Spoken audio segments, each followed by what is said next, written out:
చూద్దాం. తెలుగు రాష్ట్రాలకు ప్రధాని మోదీ, వేములవాడ రాజన్నకు ప్రత్యేక పూజలు.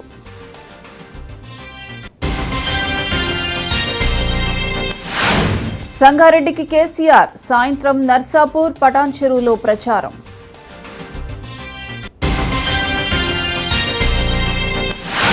అకాల వర్షాలతో భారీ పంట నష్టం, తీవ్రంగా నష్టపోయిన వరి, మామిడి పంట.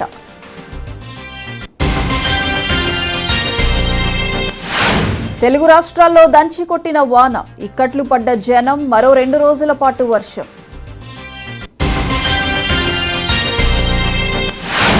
వర్షాలపై సీఎం రేవంత్ రివ్యూ, నష్టపోయిన రైతులను ఆదుకుంటామన్న పొన్నం.